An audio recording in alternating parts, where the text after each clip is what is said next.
All right, everybody. How's everybody doing? I see that we have 11 live views out there, so that's exciting. Welcome to our AVID guest speaker series, and we are very lucky to have Kurt Austin here, who works for Sporting KC. I won't spoil all the details for you, but if you are new to this platform, this is YouTube Live. Teachers, you have the ability to write comments in the little post over here to the right that we can see. So as we are going through our presentation today, you guys can be typing in questions and we'll try to get them all answered for you at the end of today's show. So we're really excited to have Kurt Austin here. Hello. Morning, guys. Welcome to Mustang Nation. I didn't know if you know this, but you're about to talk to the best 7th grade students in the entire world. I love that. So yeah, they are amazing. And so we're so happy to have you here. And so I'll come back on here at about the end of it and we'll answer some questions. Does that sound good? Sounds great. Awesome. All right. Have fun, everybody. Good morning, everyone. Thanks so much for having me this morning. My name is Kurt Austin. I'm the Director of Communications for Sporting Kansas City. I am currently out in Phoenix, Arizona, where the team is doing our preseason training camp as we get ready to kick off the brand new season coming up this Saturday night with a road game in Portland. Ironically enough, we are staying at the same hotel that the Kansas City Chiefs stayed at just a week ago when they were here for the Super Bowl. So I had a fun chance to spend a lot of time with their staff and see some of the players as they were getting ready for the big game themselves. And then the field that we're practicing on this week is just across the street from where the Kansas City Royals are doing their spring training camp up in Surprise, Arizona. So it's been kind of cool to have 3 of the big sports teams from Kansas City all kind of spending some time out here in Phoenix.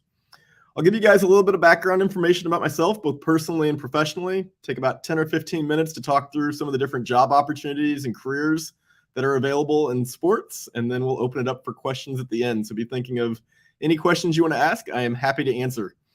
I grew up nearby, not far from Lee Summit in Independence, Missouri. Attended William Crispin High School. Loved soccer as a young kid.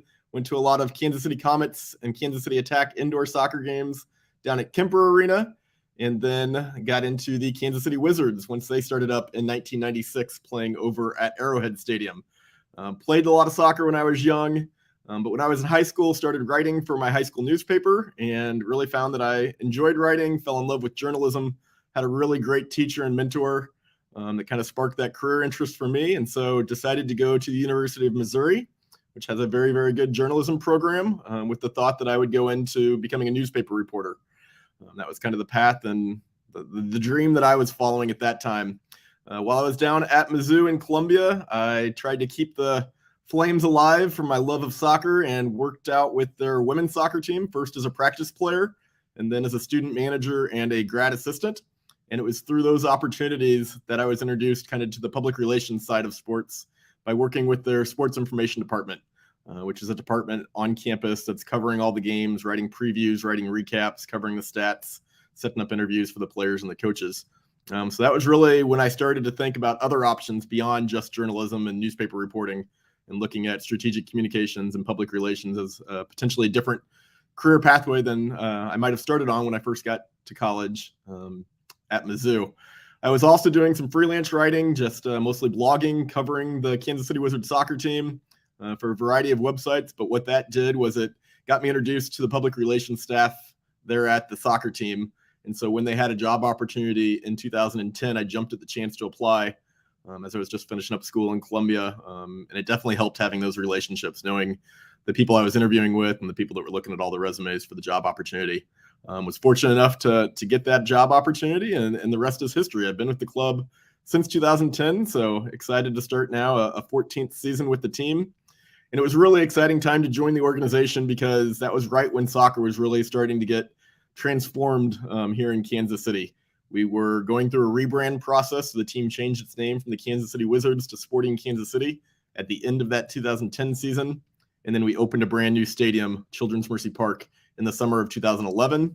Right after that, the team had a lot of success on the field, winning trophies in 2012, 2013, 2015, and 2017.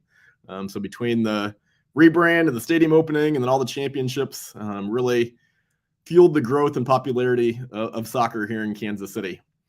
little bit of overview about our job department. I'm on the communications staff, which is currently 4 individuals. We are hiring for a 5th, so one of the larger PR staffs across Major League Soccer. And on a day-to-day basis, we're helping out with media coverage of the team. That's ultimately what we're trying to drive, is to get the team covered in the newspaper, on the radio, in TV, on digital outlets, to try and help accomplish business objectives through that, so that more people are interested in the team, more people are watching our games on TV, and more people are hopefully buying tickets to come out to the games. We've got our home opener coming up on March 11th here in just a couple weeks. We work really closely with a lot of other departments in the organization, and then we work really closely with the team itself, with our coaches and our players, to not only set up interviews for them, but then to prepare them for those interviews so that they can be confident and on message in terms of the talking points that we give them as they're going through those interviews, so they don't ever get surprised by a question they weren't prepared for or weren't ready for. As you guys are thinking about job opportunities, I always tell people that there's this perception that it can be hard to get into sports, that people think there aren't a lot of opportunities to get in sports, and that's actually not always the case. If you think big picture, not only are there lots of different sports you can get into, but there are lots of different levels of the sport, whether you want to be involved in college athletics or professional athletics, if you want to be involved on a team side or working for a league or working for a refereeing organization or a coaching organization, working for the governing body, which for soccer is called U.S. Soccer, which is in charge of all the national teams that are playing in the World Cups. There's agencies and publicists that work around the athletes. So there's lots of different avenues if you think beyond just necessarily I want to work for the Kansas City Chiefs or the Kansas City Royals or Sporting Kansas City. Lots of opportunities to get involved in sports. I was quickly just going to kind of run down some of the different opportunities that exist. And when you think about a team operation, there's really 2 pieces to that puzzle. There's the team side, which might have some jobs that you're not always thinking about. And then there's also the business side, which has a lot of the traditional communications, marketing, ticket sales. I think we'll start out with the team side because that's probably the most interesting.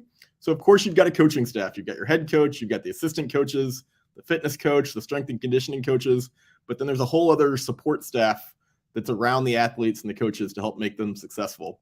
So we've got our equipment staff, which is 2 people for our Major League Soccer team and then additional people for our minor league team and our academy, which I can talk about in a little bit more detail.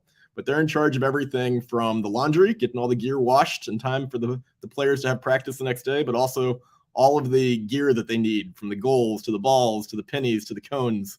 Preseason can be a really difficult time for them because we're typically moving around fields. They're not in Kansas City where they have access to everything. So those are some of the hardest working people in our organization. We've also got a player personnel department. So that's your general manager, your technical director that's working on identifying players, scouting players, recruiting players to add to the roster so that our coaches can have a full roster of players to be successful each season. We've got a sports medicine team and a sports science team. Our training facility is really, really impressive. Opened up in 2018 out by our stadium in Kansas City, Kansas.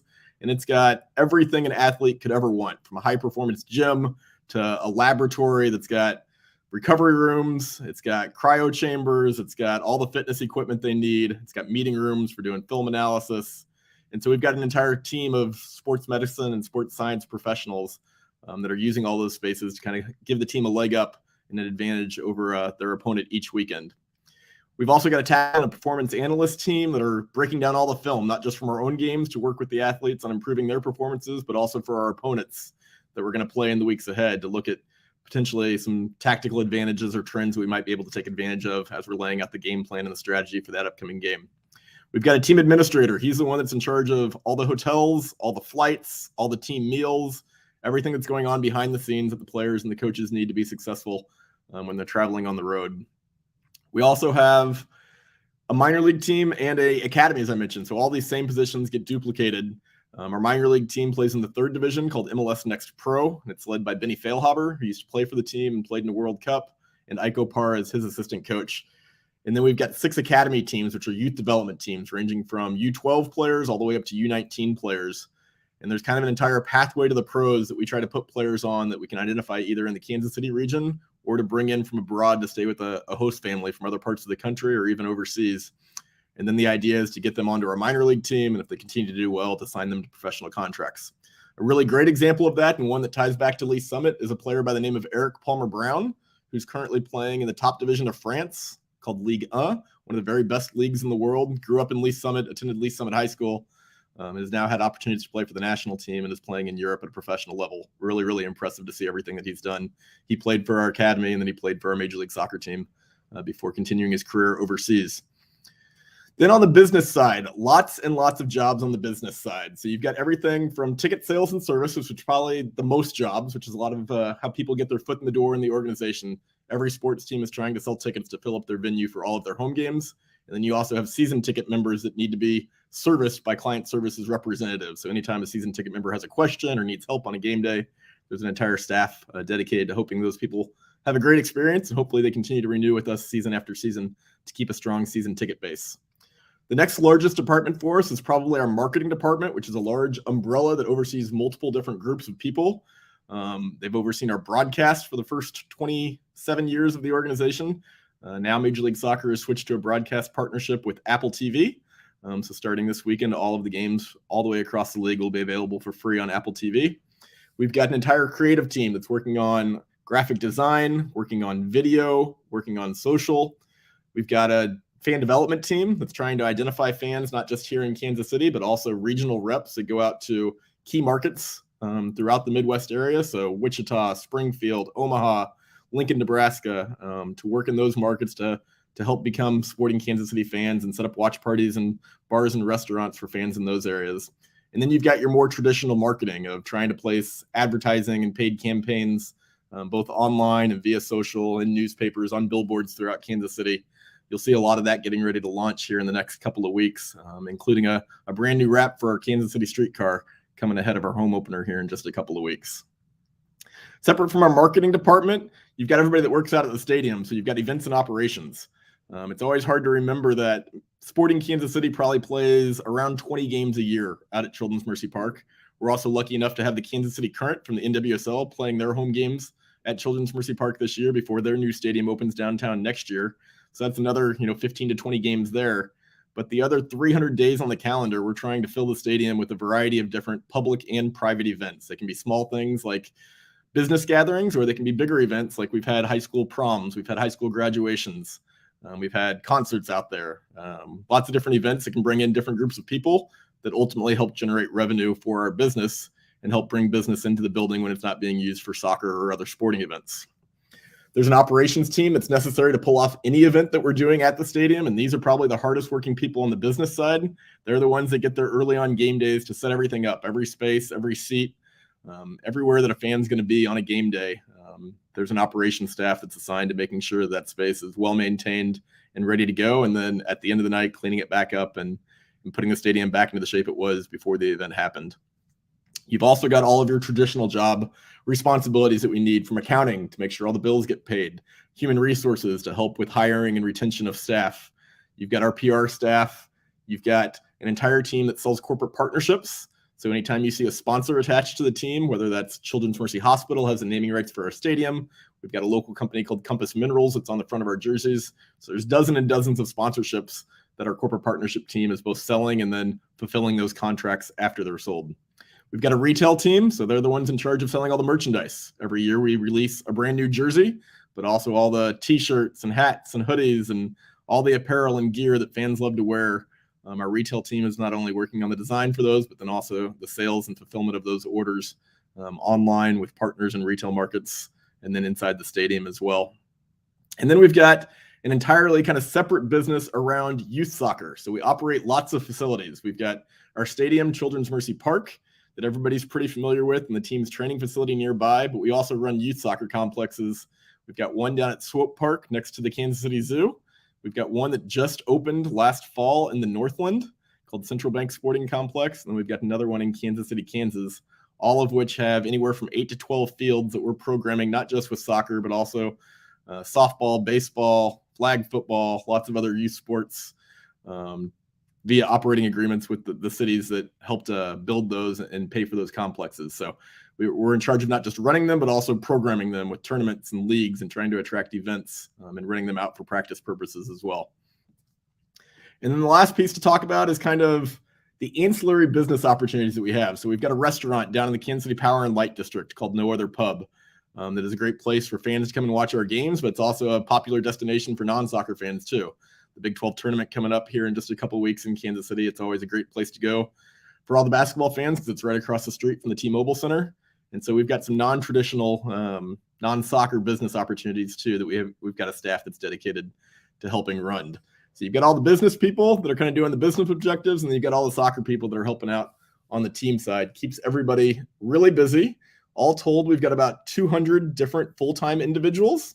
And then in addition to all the full-time opportunities, we've got part-time and game day associates. So it takes hundreds and hundreds and hundreds of staff out at the stadium on a game day, from parking lot attendants to ticket takers to concession workers to our hospitality and culinary team that's cooking all of the food and preparing it to have a successful event with 20,000 people coming out to watch a soccer game. So a lot of staff, a lot of job opportunities, and lots of internship opportunities as well. We're always looking to provide opportunities for college students. So as you think down the road and might be interested in sports, once you get into college, definitely try to pursue internships.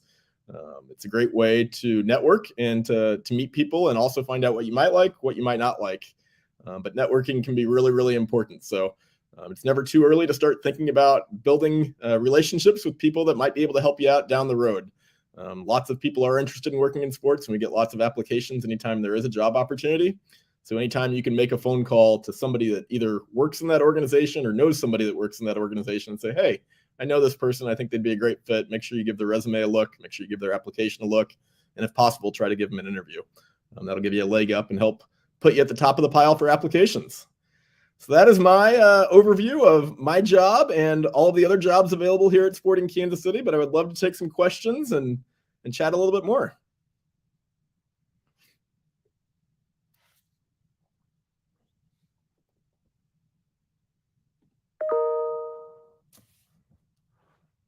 There, maybe it might help if I'm not on mute.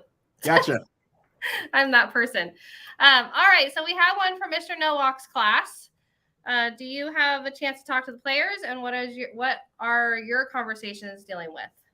So I do have the opportunity to talk with the players. One of the best parts about being on the PR staff is that there's a lot of interaction, not just traveling with the team, but day to day, being at practice and around the team. We work closely with them around media interviews. So anytime that there's going to be an interview, either with somebody locally or somebody nationally, we're the one that is going to the player with that request, find out what their schedule looks like, about when we can set it up, whether or not they're comfortable doing the interview based on who's doing it or what the topic's going to be. And then if they're not comfortable, trying to help make them more comfortable, talking through some potential responses they could give if there's a question that they're not sure how to answer. Just as one example, we've got our radio broadcaster, Nate Bucati from Sports Radio 810 WHB, that's out here at the team hotel in Arizona doing a show each morning. So each day we've been trying to line up some guests for him that he can have on that radio show. And those are usually fun, lighthearted conversations. They're not super deep in the weeds on the soccer side. But then tomorrow we will do a press conference with our head coach and two of our players virtually via Zoom for media that are back in Kansas City so they can get all the sound bites they need to cover the team. And those will be much more focused on soccer. And there are some sensitive subjects. We've got players that are coming back from injury. So we want to make sure that what we're saying is what the coaching staff wants us to say, because there's a competitive piece to it too. You don't want to completely tell your upcoming opponent who's going to play in the game on Saturday. So we've got to be a little coy and keep the cards close to the vest. Awesome. All right. Well, here's another question from Coach Reese's class. Will any games be broadcast on Channel 38 or streamed on the team's website this year? So that is one of the biggest changes for the team in 2023. Is last year our games were available free over the air on 38 The Spot, and then streamed for viewers in Kansas and Missouri on both our website and our app. But starting this season and for the next 10 years, Major League Soccer has entered into a broadcast agreement with Apple TV.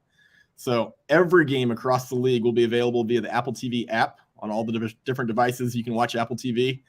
And this weekend, as a preview for the rest of the season, every game is free.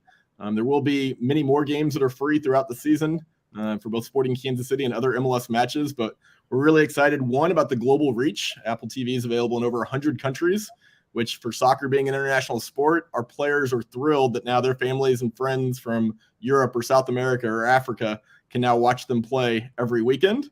And then there's also going to be no blackouts. So one of the tough issues was if you were a Sporting Kansas City fan that lived in a market where the game was on TV, it would be blacked out online because they wanted you to watch that local TV broadcast. Now with Apple TV, there are no blackouts. So every single game throughout the regular season and the playoffs, all available in one spot.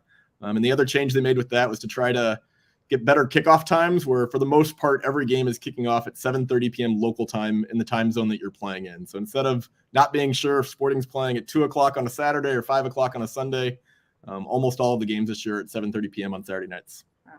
Okay, Kurt, I told you I have the best 7th graders around, and they have a lot of questions. So we have about 4 to 5 more minutes. So hopefully we can get to most of them. Yeah. All right, here we go. Miss Rafe, my students want to know the youngest job / youngest age you can get hired and what those opportunities look like. We absolutely hire high school students for both job opportunities out at Sporting, but also for our marketing street team. So they set up at lots of different events. If there's an art festival going on in Kansas City, you'll see a Sporting KC table or booth, and we'll have a brand team that has high school students as well as college students and older working that event. Yeah. Awesome. All right, here's another one. This is again with the interns. Do you working there now? And are there paid internships? Yep. So each department kind of has different ways that they handle their internships. We have both paid and unpaid. Typically, our paid internships are going to be called fellowships. That's kind of how we differentiate. So if you see a posting for a fellowship, that's typically going to be paid. And if you see a posting for an internship, typically going to be for college credit.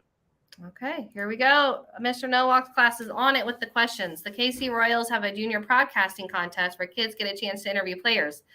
Does Sporting KC have something similar? If not, Mustang Nation would be great to start that program for you. We have done this in the past through something called the Sporting Club Network, which is a bunch of different youth soccer organizations that are affiliated with the club to give some of their participants a chance to be a junior broadcaster. I would love to see if that's something we can explore with the new Apple TV deal and make happen this year, for sure. Awesome. All right, Ms. Pace, what is the cost range of the Sporting tickets? So it varies. We have a brand new program launching this year called Sporting U, which is dedicated for college students. They can get a very discounted ticket to be in the supporter stand at Children's Mercy Park. And then it can go up as high as sitting in a suite or a field side reserve ticket, which puts you right down next to the coaches and the players on the bench. It gets you all access to a premium indoor space, food and drink delivered straight to your seat. So there's a wide range, but I think it's a great value, great fan experience for anybody that comes out to Children's Mercy Park. And if you talk to Cassie, we could probably do a contest maybe for a couple tickets to give away for Mustang Nation. Nice. I love that. All right, here we go. We're rolling through them. What qualifications would you need to have for your job? They're coming out after your job now. They're coming for my job. I love to see it. Writing, I think, is probably the most important one from a communications perspective. We always feel like there's a lot of skills that we can teach you once you're in the job, but teaching how to write for a variety of styles, a formal writing for a press release versus writing social copy, for Twitter, Facebook, or Instagram. Awesome. Okay, here we go. Ms. Brown students, my students would like to know if you get to go to any of the games for free. I do get to go to the games for free. However, I'm working. So I'm typically sitting up in the press box.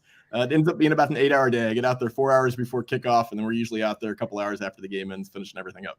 A long day. All right, Mr. Ritter's class, which subjects and skills you learned in school to have best prepared you for your current job?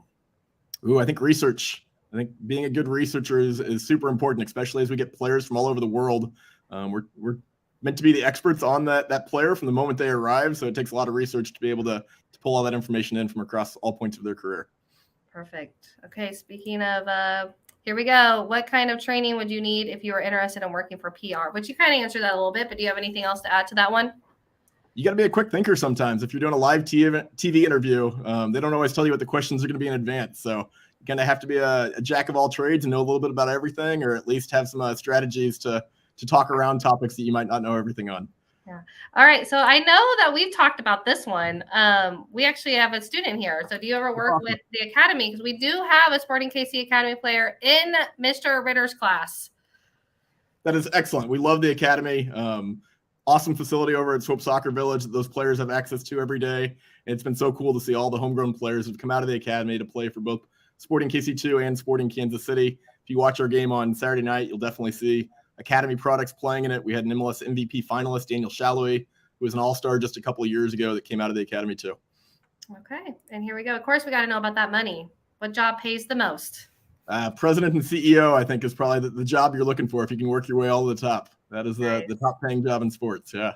Awesome. And how many different languages are spoken by players/staff at SKC? It's a lot. And so that's one of the challenges for us on the PR staff.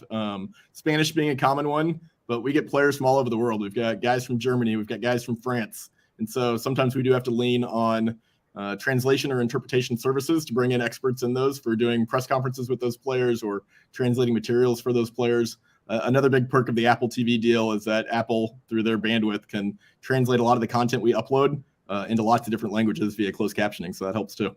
Yeah, and I've been lucky enough to see your facility there, and I know maybe we could do a virtual tour or something. But one of the biggest things I took away was how to feed all of your players, because all of your players have different needs of what they can eat, and I thought that was really interesting. So I know that we could share a lot more. Unfortunately, we are running out of time. We want to be respectful of your time as well, but we are very thankful. Mr. Nowak's class, thank you for sharing your time with us.